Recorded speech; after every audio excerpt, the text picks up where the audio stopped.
Today we have a pleasure to have Sonnenschein. He will tell us about recent developments in the holographic inspired Stringy Hadron model. Please, 45 minutes.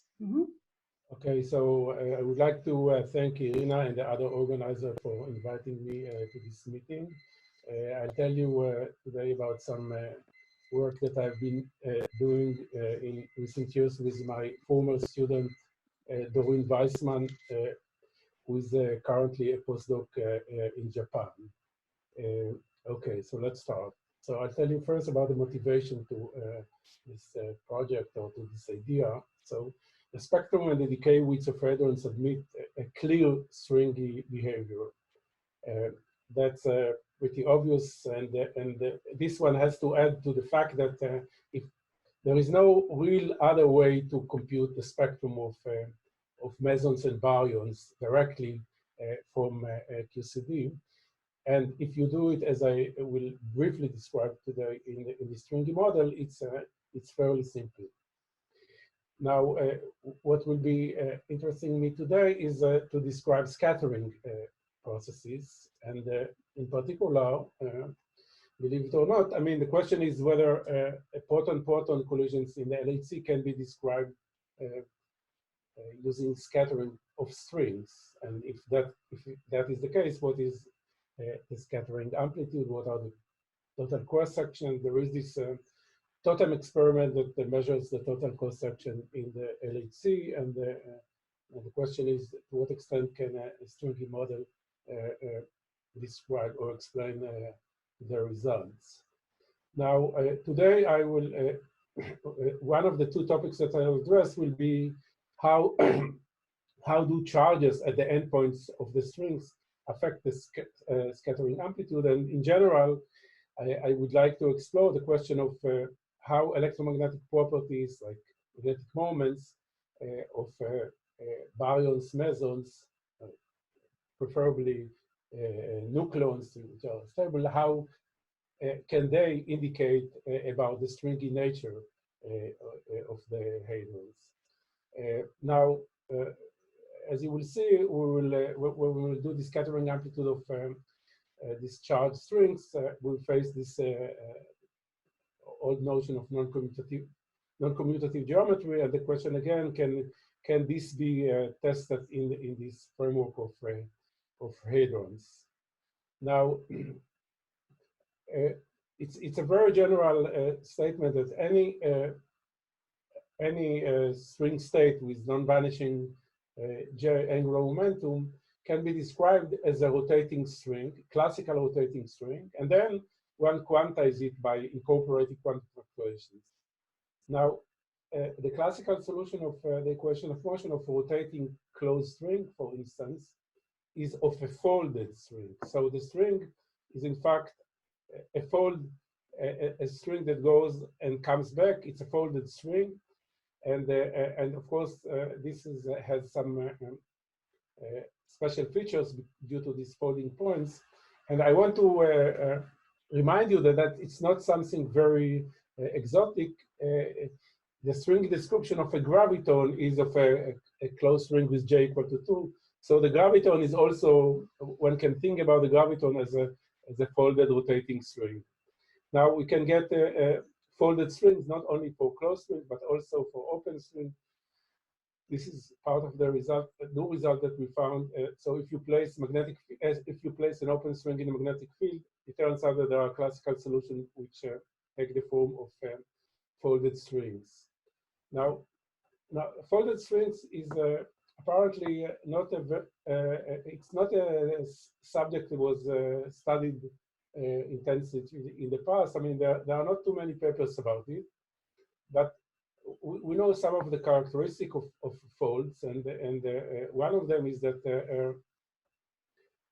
if you compute the induced metric, you can easily realize that the curvature associated with the induced metric diverges, and also at least for rotating folded strings, the rotation at the fold is at the speed of light. And I'll come back to these 2 points at the second part of the talk. And the fact that there is this divergent points makes the quantization of such strings. And I want to, again, address the fact that it's, in particular, the quantization of a graviton there are subtleties about it, and one has to do the quantization in a very special way after one regularizes these divergences, and that will be in the second part of the talk. This is what I will address. Oh, sorry, let me go back to this mode.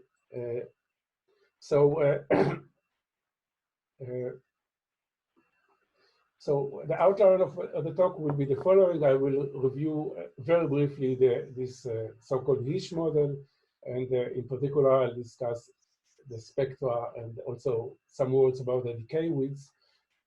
One of the things that is very important to this approach is that you want always to compare results with experimental data. It's not just a remote theory, and I'll show you quite a lot of figures that describe the fits of the results of the model versus the data. Then that will be the part of the HISH. Then I will address two theoretical questions. One of them is the scattering of stringy charge hadrons, or in particular, it will be the scattering of strings with open strings with charges on their endpoints. And well, I'll go over all these parts of writing the actual equations of motion, mode expansion, and so on. And a key ingredient will be the determination of the OPE for such an open string. And then you will see that there are some issues with the energy momentum tensor. And then we will compute just the Veneziano amplitude, the modification of the Veneziano amplitude due to these charges. And by the way, I want to say from the onset that this was done many years ago already. And I will try to stress the differences between what was done in the past and what is in this point of view of us, that these open strings are real hadrons. I will try to emphasize the differences, but the calculation of the amplitude themselves were done a long time ago. I mentioned the references. Then the second theoretical topic will be the quantization of folded strings. In particular, I'll take just one type of quantum fluctuations, the planar fluctuations, and I will show you in some details what are the subtleties that one faces when one tries to quantize it, and how we suggest to resolve it. In particular, and that is important, I will always aiming at getting string theories in 4 dimensions, in non-critical dimensions. And of course, it involves some Liouville or Poggentin-Strominger active action to be added. Oh, okay. This is it. Are there any questions about that?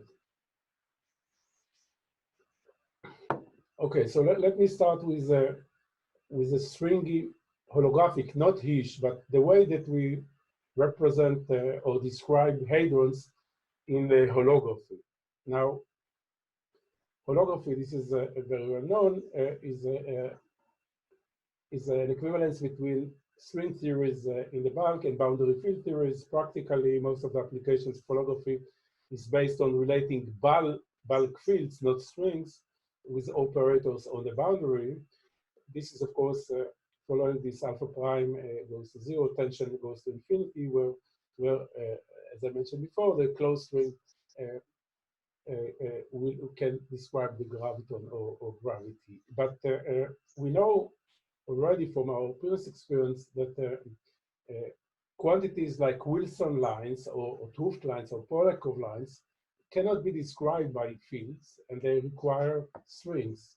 Now, the main point of the HISH model is that that also the spectra, decay widths, and scattering amplitudes of mesons, baryons, exotic hadrons, and glueballs can be recast only by holographic string hadrons, not fields, not fluctuations of the dilaton that will represent the glueballs and so on, but rather we need to put strings.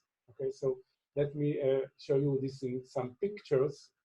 So a holographic meson will mean that we have we have our bulk. We place in the bulk some flavor brains, and then there will be solutions of the Navier-Stokes equation that will describe strings that come out from a flavor brain and end up at the same flavor brain or other flavor brains, and these solutions will be rotating solutions. So this is a description of a meson that is built of the same two large mass quarks. For instance, another example will be a B quark.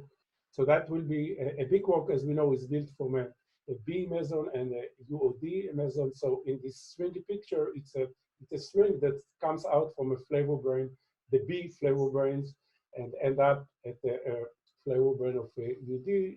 And it's not just a cartoon. There is such a solution of the Navier-Stokes equation that for confining background, and I won't go into these details, but there is this notion of what is confining background, not like ADS5 cos S5, for instance, like there are the so-called Witten model, there is this Sakai-Sugimoto model or other models where they admit confining backgrounds of the corresponding dual field theory. And in that backgrounds, this will be really schematically the way that the string will look like.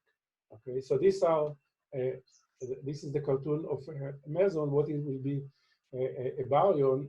So for a baryon, we will need n NC strings. One of them is describes just a single quark, one line. So we will need some object that will be connected with NC string, and there was a proposal at the time by Gross and Oguri and by Witten that you can get the so-called baryonic vertex, which is a DP brain wrapping a P cycle. And because of the Ramond flux in the background, it must be that this DP brain is connected by NC string. And so again, the cartoon looks like the following. So we have our flavor brain, and this is this baryonic vertex. This is this wrapped DP brain, and it must have NC strings connected to it. Originally, the strings went all the way to the boundary, and then they correspond to, they have infinitely heavy, so to say, quarks. So it's not really dynamical baryons, but when we let them end on flavor bands and these lengths are finite, then they will describe dynamical baryons. The endpoints can fluctuate and so on. And in fact, there are many possible layouts for such an object. One which is totally symmetric will tell us that we have the baryonic vertex on the flavor band, and there are NC string similar to what we had previously for the meson coming out of it. But we can also have, for instance, just the opposite, a totally asymmetric configuration where there will be the baryonic vertex with n-1 short strings next to it and one long string. That will be, in fact, this apparently is what nature favors. I'll come back to it in a few slides. Okay, so we discussed so far mesons, baryons. Now we want to see what are glueballs. And clearly glueballs not incorporate quarks, and therefore the natural candidate is that they are rotating closed strings. So if we have a closed string which rotates far from a flavor brain, close to the wall of this confining background, that will describe a glueball.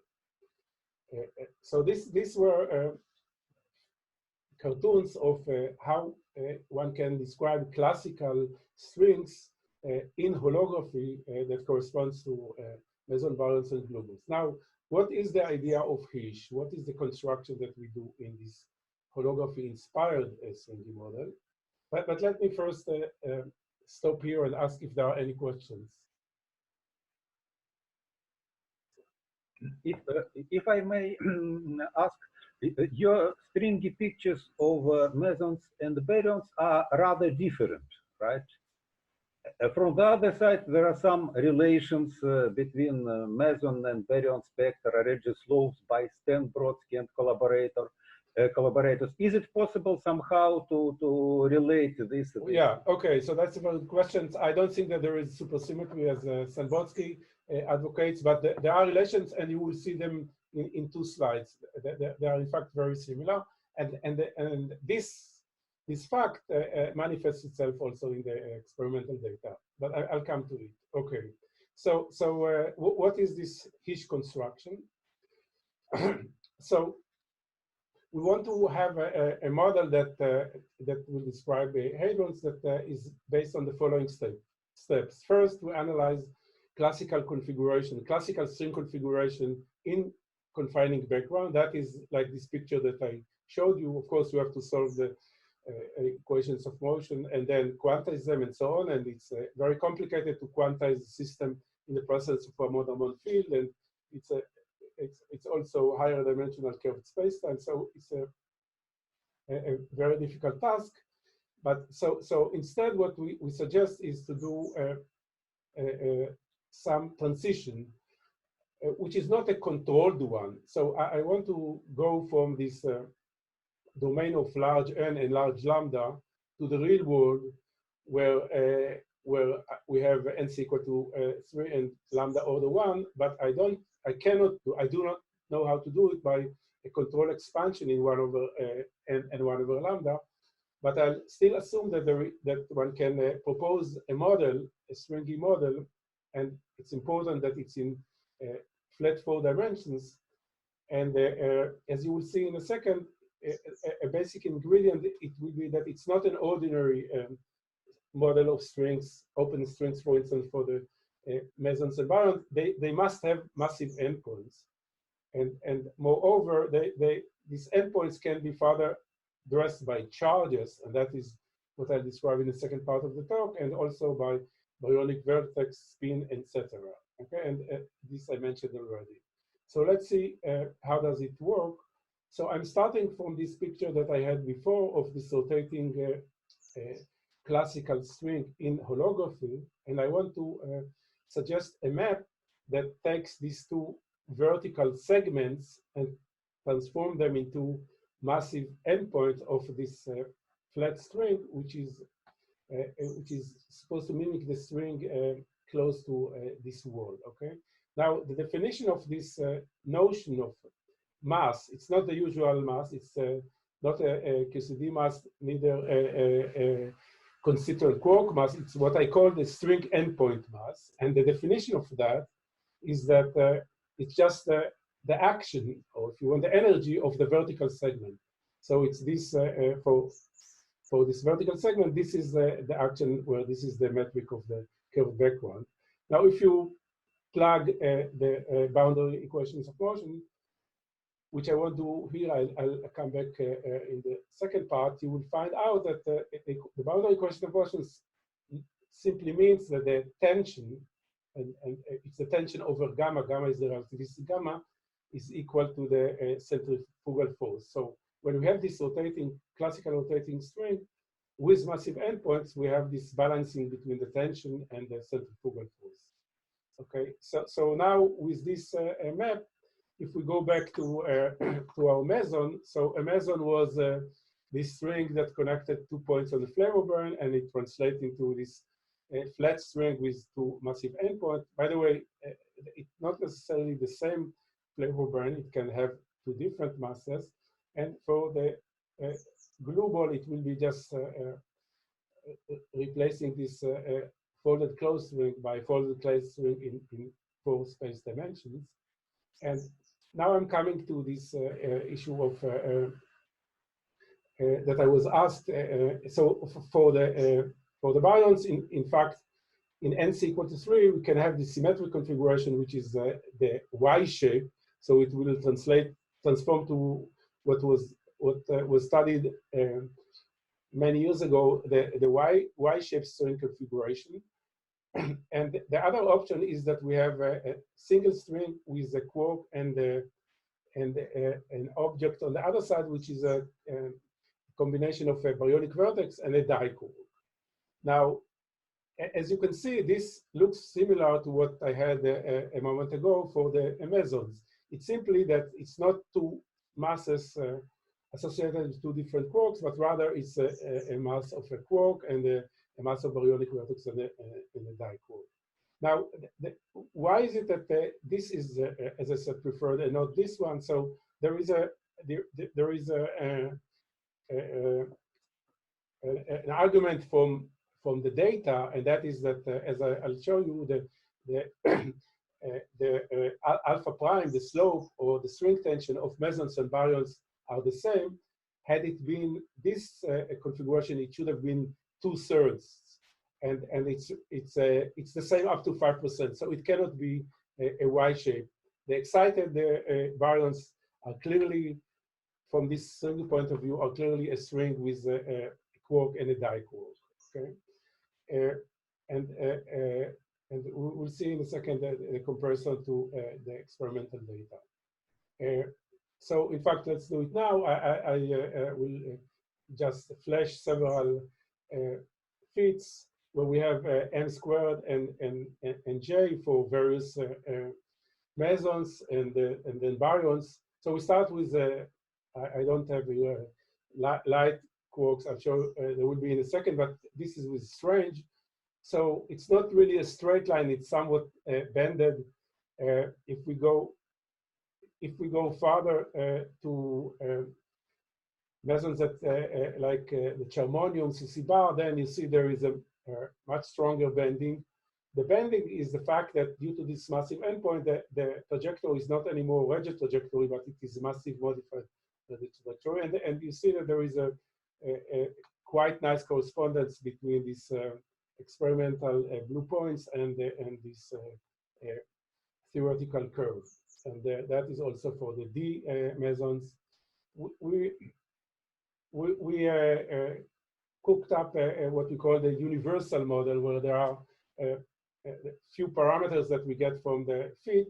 So it's the mass of the U and D, the mass of the Strange, and the mass of the charm. And there is one alpha prime 0.9 in GeV squared to the -2, and GeV to the -2. And there are a bunch of intercepts, which I will address at the end of the talk. This is a very crucial point, because in fact, that's the only part in these trajectories which is coming from the quantization. The other is just a classical phenomenon. Okay, so let me show you several more. So this is up to the C, but if you do also with the B quarks, you'll find much stronger bending, but still nice agreement between these massive modified trajectories and the data. And this also applies for nucleons. With nucleons, we have an issue that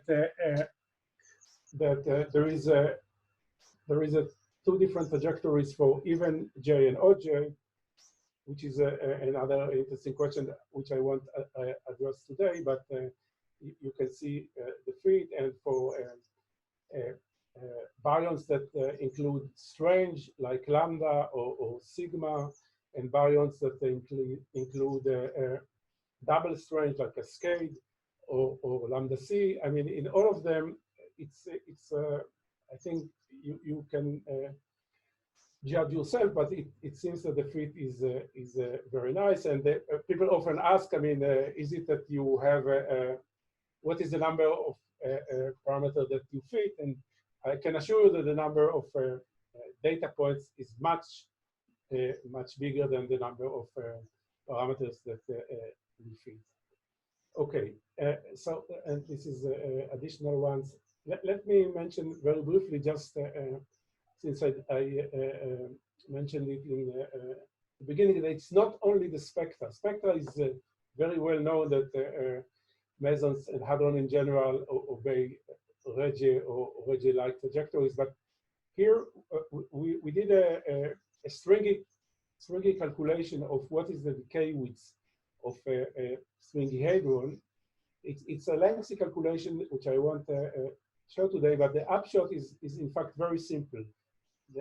Our claim is that gamma, the width of a decay of a meson, is proportional to the length of the string and to the tension, and there is a universal constant, which is just, if you want, the string coupling squared.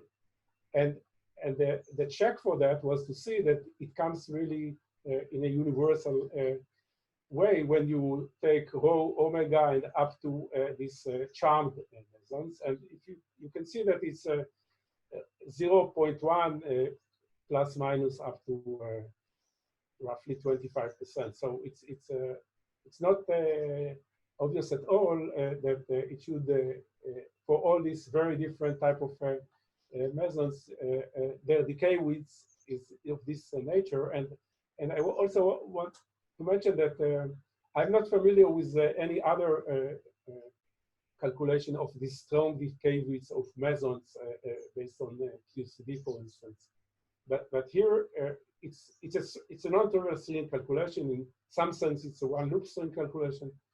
But eventually the answer is simple. It just tells you that since the string can break at any point, then it behaves linearly with the string length.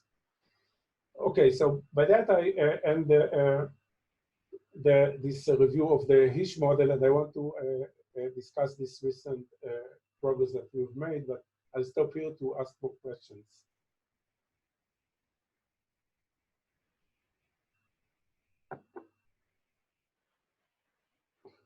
Okay, there are no questions, but you hear me? Yes. Okay, so let me now describe in some details two calculations that we did. One of them, as I said, is a scattering amplitude of a string with charges on their ends, and the other one will be of folded strings. So I'll start with these charged strings. So I want to mention that it's not related to ordinary open strings with charges, but rather to hadronic strings. And so for mesons, we have this connection of a string connecting flavor brains in holography, or in HISH, it's string with massive endpoints. So we have for M minus, M0, M0, M plus, and for the baryons from B minus up to B plus plus, and all these configurations, which are very simple to draw. But it's important to emphasize a difference between this ordinary open string with charges and these hadronic ones. So for instance, when we take an open string with j equal to 1, then in ordinary open string it will be the gauge field, massless object which is mediating the gauge field. But in our picture, it will be a row meson. It will be a vector meson, which is massive and it's very different in nature. In this for the ground state in ordinary open string, you will get a tachyon, but here because of these massive endpoints, and also because of another property that I don't have time now to address, and the fact that for hadrons the intercept is negative, we will get that it's of course non-tachyonic, like when we address pi 0, and so there are similarities, but there are also very basic differences. Okay, so now I'm going to the calculation. This is exactly what I just said, and I'll go. These are some. There were many papers discussing this scattering amplitudes of strings. I put only the ones which are, the landmark papers about it, and you see it's from a long time ago. So let me describe our way of doing this calculation, and I'll mention at the end the differences between what we have done and what was done before. So this is now an exercise in string theory. So we have an action which is the string theory action, and on the two ends we have an action of a particle, as a massive particle, and this interaction between the charge and the external gauge field. So this is the Nabu-Goto action for the string. This is a relativistic particle with mass mi on one side, and there will be a qi coupled to a mu coupled to x mu dot on the other side. So this is the classical action of the system. And one can add also F nu of Newtons if one wants to address, and which is, by the way, important, the interaction between the charges themselves, not with an external electromagnetic background. But today I will describe only the interaction with electromagnetic external electromagnetic background. Now, for the case of the total charge equal to 0, so Q1 is equal to minus Q2, then this term that I had, the term that I had before, this term, which is a boundary term, can be written for that case as a bulk term, and then it's part of the equations of motion. Now we have this is the ordinary string bulk equation of motion, and the boundary equation of motion so this is the surface term from the boundary, this is from the mass term, this is for the charge on both endpoints. Now for the special case, which I'll describe today, is the neutral case, and with no masses, then these two equations are in fact the same. And this is the equation, and we want first to look for a classical solution for this equation, and then to quantize them. Now,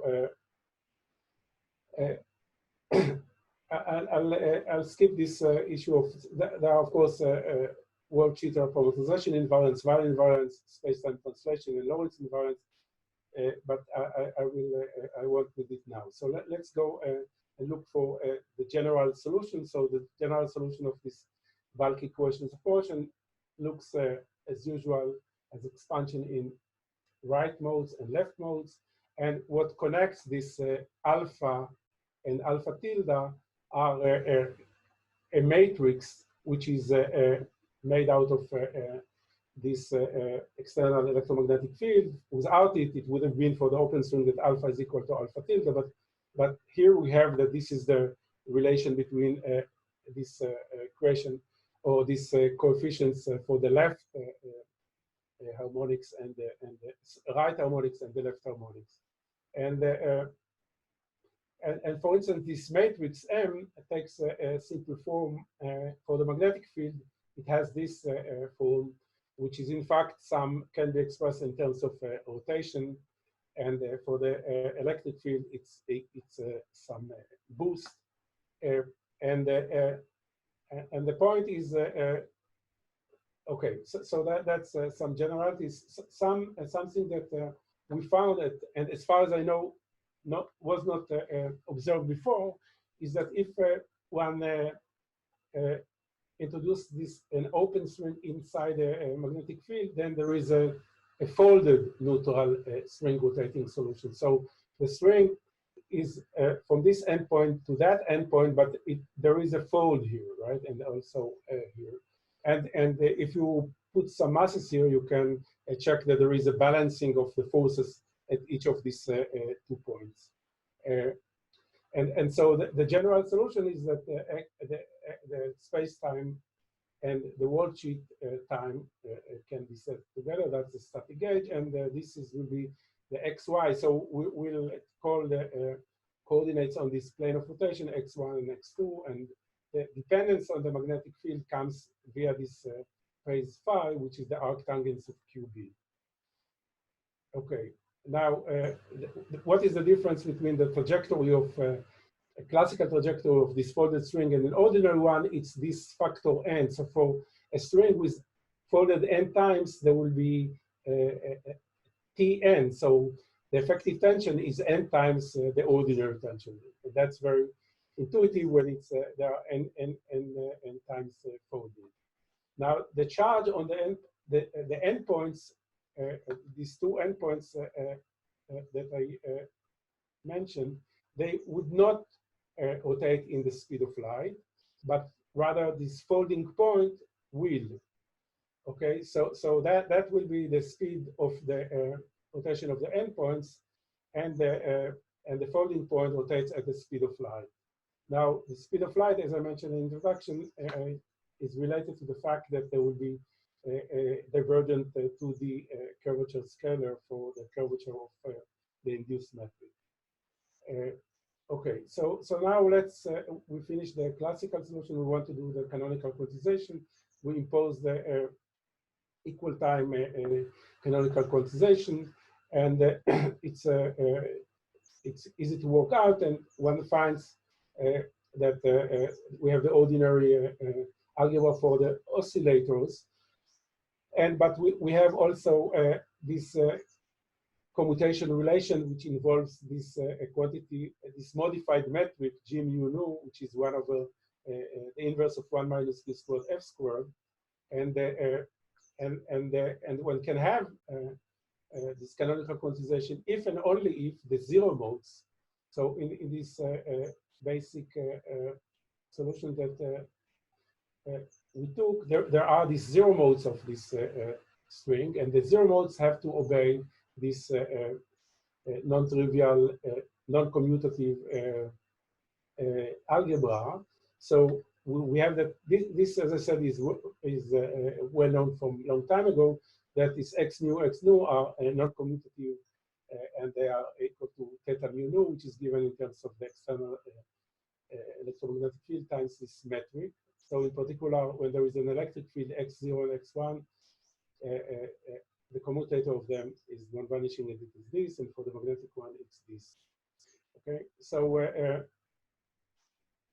now we look on the Walsh Hamiltonian, and we can get the spectrum, and the spectrum will be whatever we had without the electromagnetic field, but with this correction due to this electromagnetic field. So this will be the correction in constant electric field, and this is in constant magnetic field, and that is in constant electric field. And it depends on the, of course, also on the corresponding momenta in their directions. Okay. Now, the key and the most important issue here is the propagator, or the OPE of x nu and x nu, and this was also worked out a long time ago. But the point is that on top of the ordinary z minus omega absolute value squared, we have for open string always this z minus omega bar and z bar minus omega. But now with the electromagnetic field, it's not eta mu nu here, but rather this this quantity that we find here. And if we go to the boundary of this open string, where z is equal to z bar, we denote it by 1y, and omega is equal to omega bar equal to y2, then we have this expression that involves the metric that I defined before, and it takes this form, as well as this non-commuting parameter theta mu nu. And this fact will enter in the calculation of the scattering amplitude and modify their Veneziano amplitude. Now, I wanted to mention, and this is also a result that we believe we are the first to notice. I may be wrong about it, but that when you define, if you do the Netter procedure of the energy momentum tensor, you'll see that it seems to be not affected by the endpoint charges, but quantum mechanically, due to normal ordering, there is an impact of the external charges, and it takes in the form that here we have to introduce the inverse of g mu nu, and only when we do use this t, then we get the ordinary OPE of t with primary field, and with that we also have that this. Okay, so the question was, what is the vertex operator that will give us dimension 1, if we do the OPE with t? So we assume some general v mu nu here, and it turns out that here v mu nu must be eta mu nu, not g mu nu. So the vertex operator is e to the I eta mu nu k mu x nu, and this also is in accordance with the space time translation. Okay, so now this is the diagram, the three-string diagram that we want to calculate, and it was done originally by Veneziano. It is well explained in the book of Puczynski. So we go to a four-point function of this on the disk of these vertex operators, and we end up with the following result. So these are the famous beta function of Veneziano, and but they are addressed with some phases. So it's e to the I theta st times the I, this beta function of s and t, and similarly with this su and tu. So there are two basic differences. First of all, these Mandelstam variables are defined not with the ordinary metric, but with the metric that I showed you a moment ago. And so we take that any quantity in this symbol is with this metric due to the electromagnetic field. And secondly, there are these phases. Okay. Now, this is interesting because we thought about experimental implication, and the question is whether, due to these phases, we can have zeros of the scattering amplitude. And it's not difficult to see that if you take this cosine of these thetas to vanish, then you'll have zero in the scattering amplitude. And this translates to this condition for the kinematical parameters. And if we take a project on a fixed target, it translates to this condition. So that there will be kinematical conditions for which the amplitude will vanish, but of course it's not really practical to do because we cannot have a strong enough magnetic field. It's a competition between electromagnetic and strong interaction, and we don't have a really strong enough magnetic field. But in principle, this is an effect of vanishing of the scattering amplitude. Oh, sorry. So now let me stop here again and ask if there are questions. Yes, there was a question in chat from Javier Magan, but I think it's a little bit about the previous section, so sorry for the delay. So the question is, if the results which are obtained by assuming certain holographic confining backgrounds from the start, or do you also derive these confining backgrounds from the set of equations of motion? No. The holographic background has to be taken assumed. You know, give me the holographic background, I'll derive the equations of motion corresponding to that background. And now the main point is that I would like to claim that the results are model independent. So if I do Klebanov-Strassler or Mandelstam-Nunes or any of this confining background, essentially the fact that there is some wall that the radial holographic direction is truncated, this is the essential property, and there will be some differences, but the basic behavior will be the same for all these confining backgrounds. Okay, so the last point that I want to make here in this is the fact that so far, if you want, I described everything in the critical 26 dimension, but we want to do it in 4 dimensions. So Polyakov proposed to introduce this Liouville action, which takes the form of this action.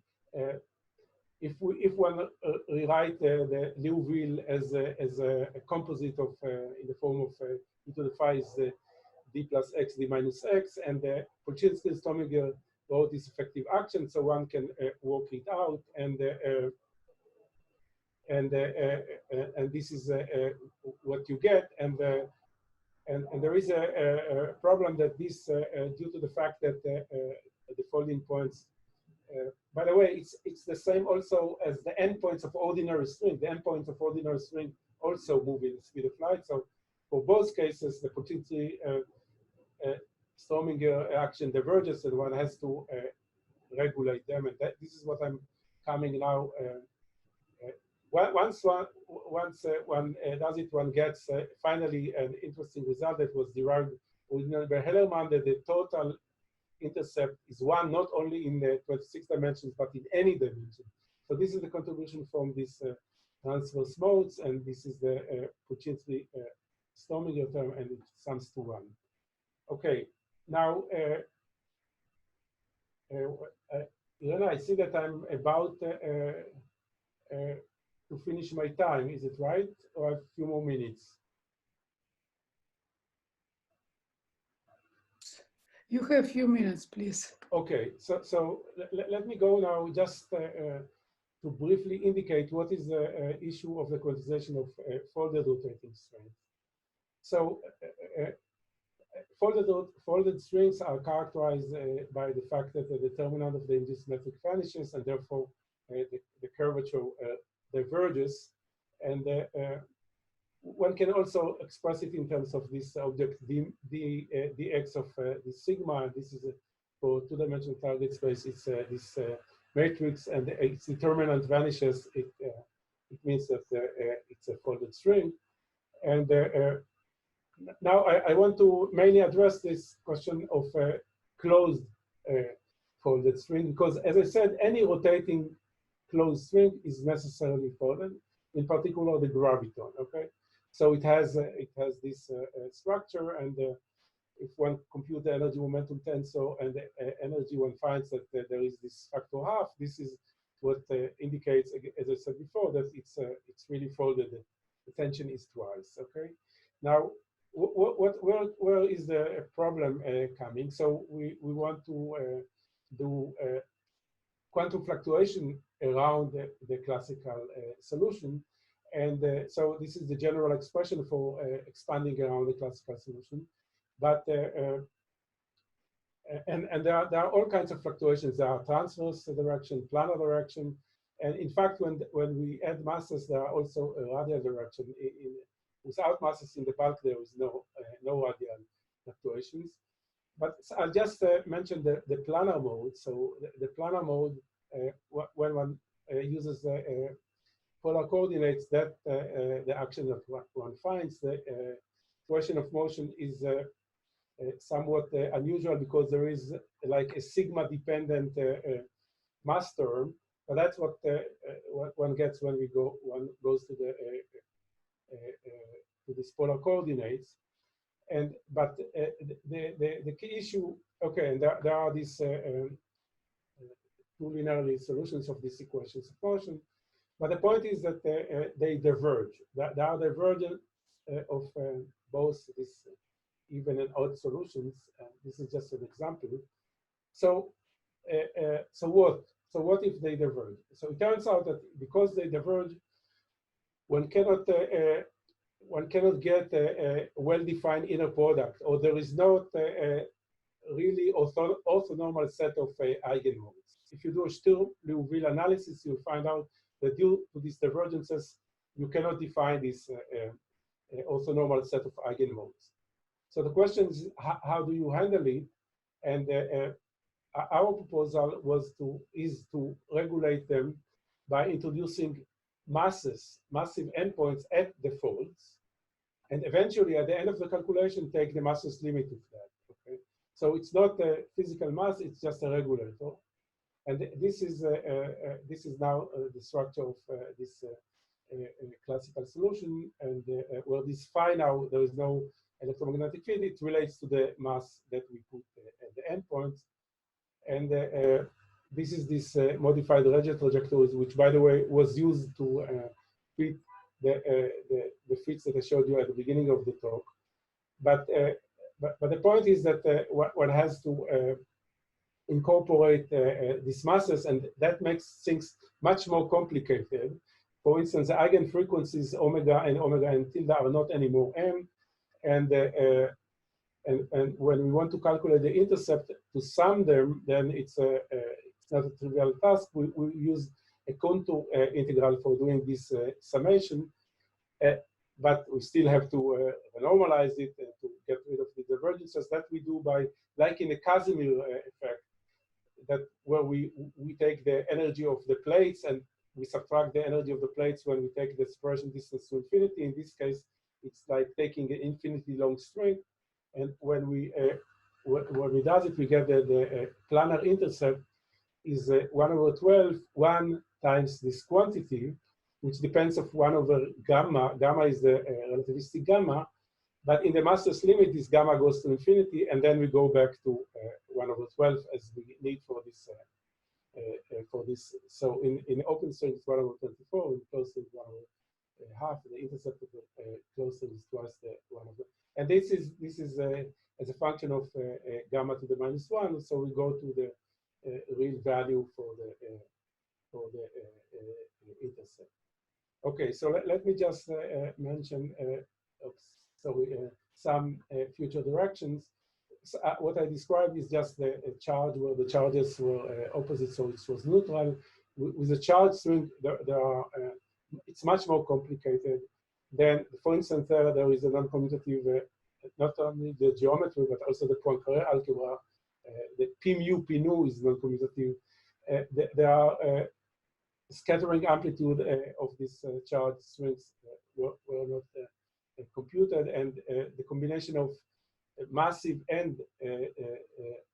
endpoint charges together is also an interesting question that we would like to address.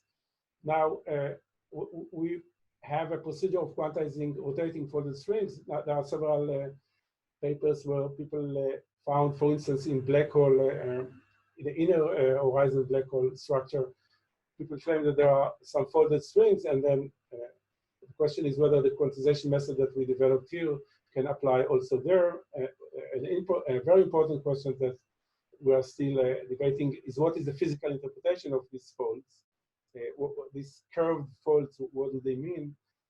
Do they mean particles on the... This is, again, very important if we think about the fact that the graviton is this folded string. And finally, we want to get a scattering amplitude that will have this famous bending of the trajectory at large negative t, which is an indication of asymptotic freedom. So thank you very much. Thank you very much, Kobe, for your interesting talk. Any questions, please?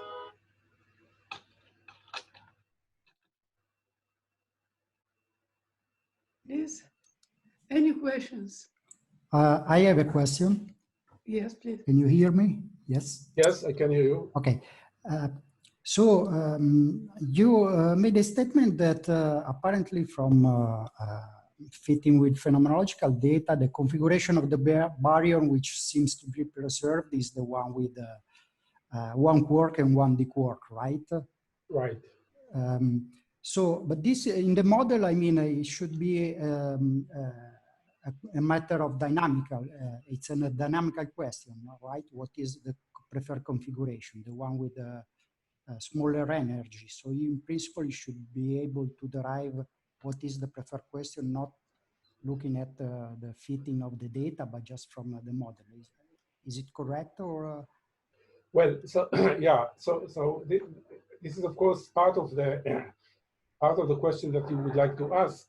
That there is, of course, you want to get the lowest energy, and that we see is what we have, because this is what we see in nature. But there is another thing which I want to mention, and that is that if you look on the fluctuations of, and this is a work of, by the way, of 't Hooft. He studied this Y-shaped object, and he addressed this issue of the stability. Suppose that you take one of the three arms and you shorten it, a small perturbation where the arm is much shorter.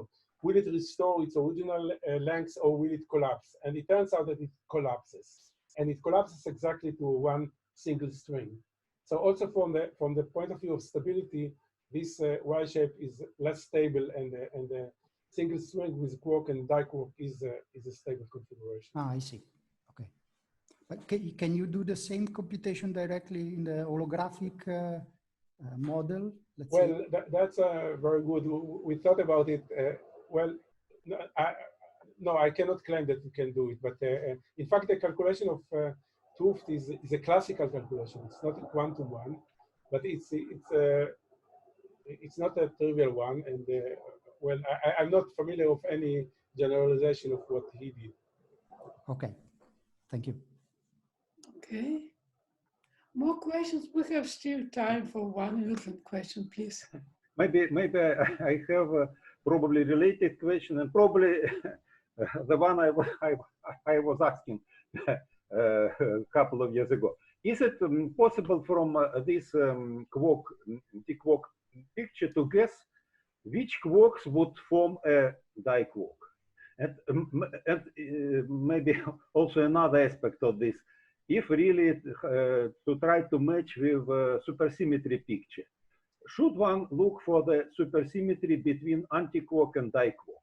Something like that.